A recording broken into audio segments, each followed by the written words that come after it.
大家好，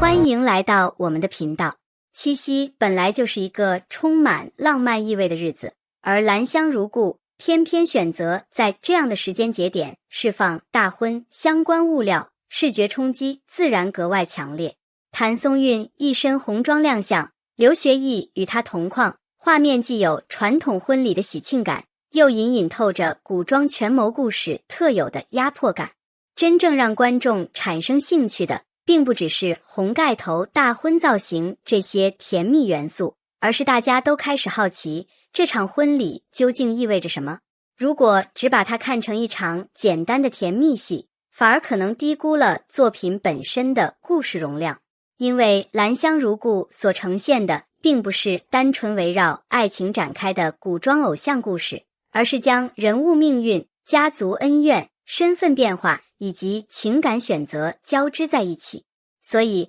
当谭松韵从青涩状态走向端庄红妆时，观众看到的其实不只是好看，更像是在见证一个人物人生阶段的变化。红色可以代表喜庆，也可以代表危险，婚礼可以象征新的开始，也可能意味着另一场人生考验。正因为这种双重意味存在，这张海报才比普通甜宠剧宣传图更容易引起讨论。谭松韵一直拥有非常鲜明的个人气质，她的优势并不是单纯依靠外形制造存在感，而是能够利用细微的表情、眼神和状态变化，让人物产生层次。因此，这次红妆造型最值得观察的地方，并不是她穿婚服有多漂亮，而是她如何通过人物状态完成从普通身份到重要人物的转变。如果故事按照成长线推进，那么角色早期可能需要表现谨慎、隐忍，甚至带着几分无助，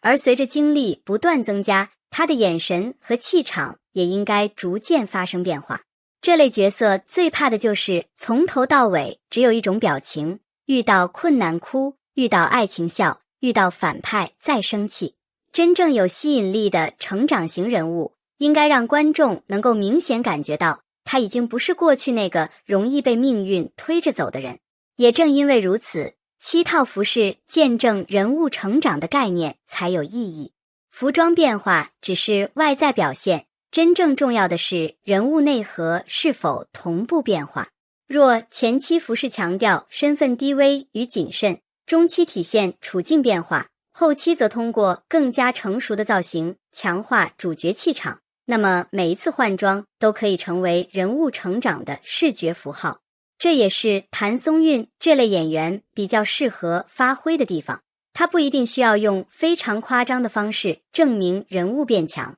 而可以通过一个眼神、一点停顿，甚至一句台词的语气，让观众意识到他已经经历了很多。很多古装故事都喜欢写逆袭，但真正能够让观众产生代入感的逆袭，从来不是突然获得一个强大身份，而是人物一步步付出代价之后得到的改变。从低微身份走向当家主母，这条道路如果写得扎实，就不只是升级打怪，而是一场关于生存、判断和选择的长期较量。一个曾经需要看别人脸色行事的人，后来必须学会处理复杂关系；一个过去只能接受安排的人，后来开始决定自己的命运。这种变化才是故事最有价值的部分。尤其是在带有家族恩怨和权谋色彩的背景下，人物每一次选择都可能影响后面的命运。他究竟应该相信谁？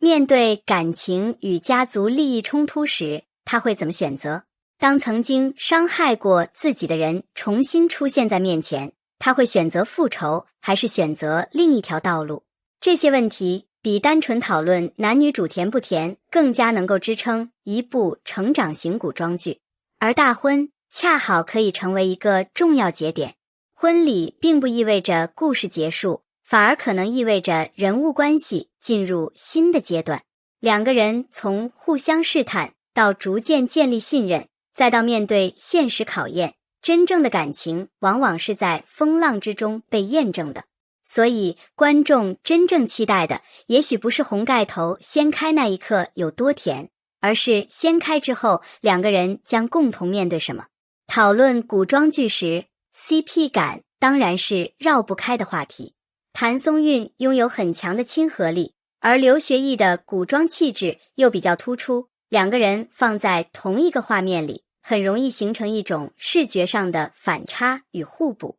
但真正能够让 CP 长期成立的，并不是单独一张海报，也不是几个高甜镜头，而是人物之间有没有完整的情感逻辑。如果两个人只是不断制造暧昧，却没有共同经历，那么观众可能第一眼觉得甜，过几集之后却容易产生疲劳。相反，如果他们之间存在误会、选择、守护、冲突以及彼此成长，那么感情线就会拥有更强的持续性。尤其对于兰香如故这样的故事来说，爱情不能完全脱离主线，男女主之间的关系应该与身份变化、家族命运和人物成长互相推动。也就是说，最理想的状态不是为了甜而甜，而是观众看到某个动作时会想到他们此前经历过的事情，看到一个眼神时会明白这个眼神背后隐藏着怎样的情绪，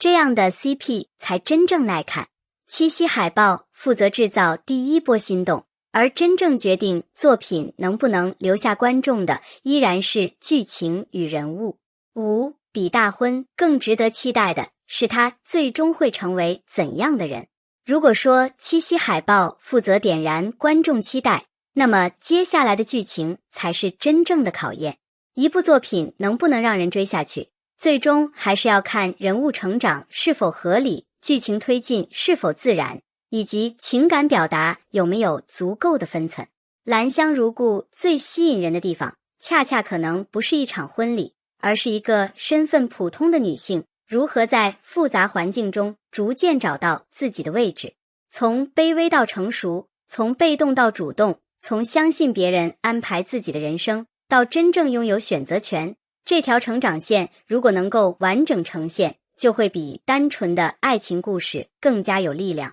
至于谭松韵与刘学义能不能真正擦出令人信服的火花，也需要等作品正式呈现之后再判断。宣传物料可以制造期待，但最终还是要靠剧情兑现。所以七夕大婚究竟是甜蜜爱情的新起点，还是命运风暴前的一次短暂宁静？红盖头掀开的那一刻，究竟代表幸福降临，还是新的考验正式开始？这些问题或许才是兰香如故最值得观众继续关注的地方。你们觉得谭松韵这次的红妆造型怎么样？你更期待她和刘学义的感情线，还是更期待女主从低微身份一路成长逆袭的过程？如果大婚只是故事的一个转折点，你最希望后面出现怎样的剧情？欢迎把你的想法写在评论区，也可以告诉我你最期待哪一个人物。